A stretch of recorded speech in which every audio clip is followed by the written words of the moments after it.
Director, European Policy Officer from Paws. You have the floor, please. Thank you very much, ladies, gentlemen, honourable members, friends, colleagues.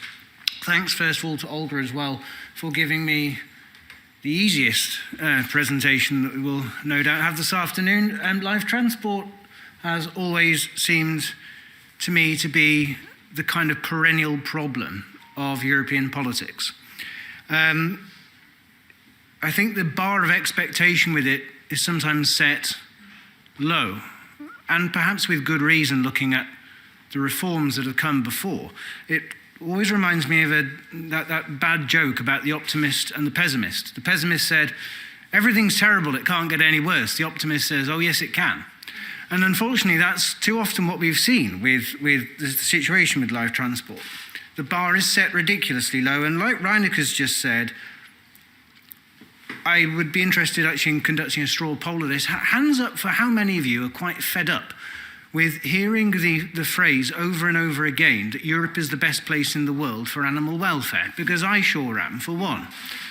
It's clearly perhaps the case if we look at overall number of laws. But as, to use an awful phrase in English, that says that in the world of the blind, the one-eyed man is king, essentially, if nowhere else in the world has many standards, it's not that difficult to be the best. It just doesn't mean that the best is very good. And I don't think we should be going around patting ourselves on the back, as we too often do, I think, in Brussels, claiming that somehow we are this kind of shining light, this great beacon of hope for animal welfare, when at the moment we quite clearly are not.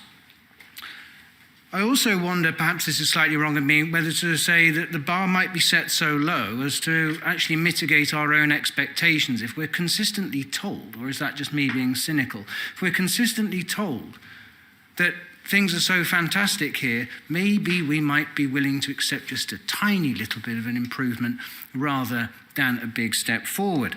But certainly in this case, little improvements will no longer do. This image you see on the screen at the moment is from on board a vessel, the Queen Hind, which was docked in Romania and was set to export nearly 14,000 sheep from the EU a couple of years ago. The sheep that you'll see on there, unfortunately, are the remains of what happened to the vast majority of the cargo, but I'll come on to that in a moment. I want to give you two examples of why live transport's not working. I only need two. I could give you a lot more and spend most of the afternoon talking to you, but we'll look at Romania first of all. The case to which I just referred in from 2019.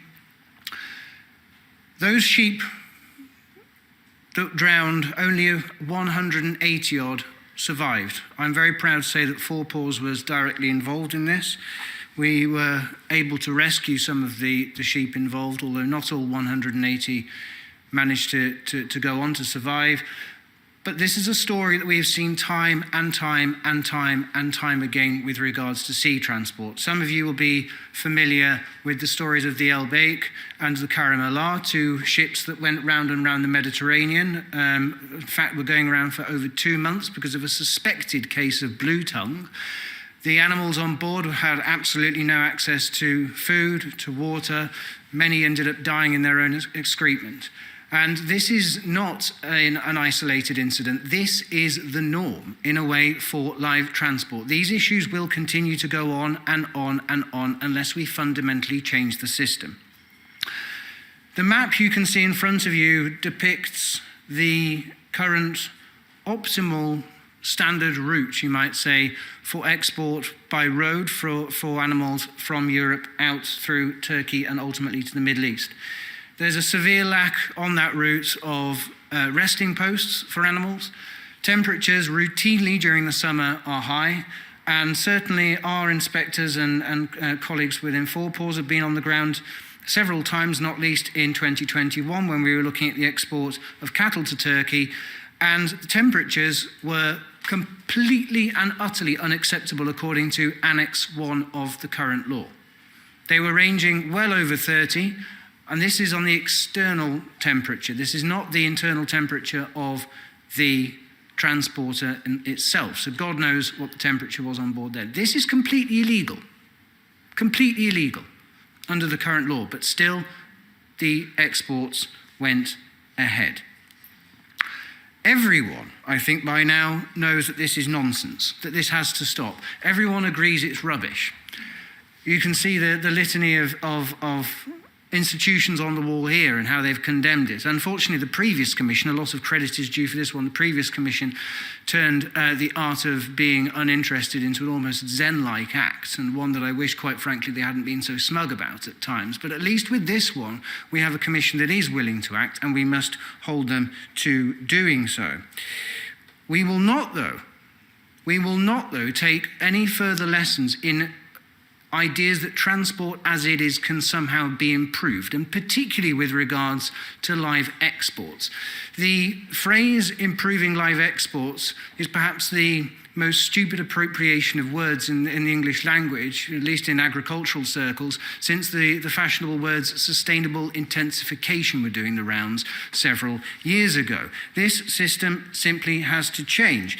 And as my dear friend on the slide here and fantastic human tongue model apparently said himself, doing the same thing over and over again is purely the definition of insanity. It is time for the insanity to stop. We have to fundamentally do things differently, because otherwise we will just repeat the same mistakes we have been making over and over again. So to quickly turn to the demands that we have, and this isn't just from Paws, I'll be quite honest, I think all of the organisations that are represented here on the platform would fully agree with this.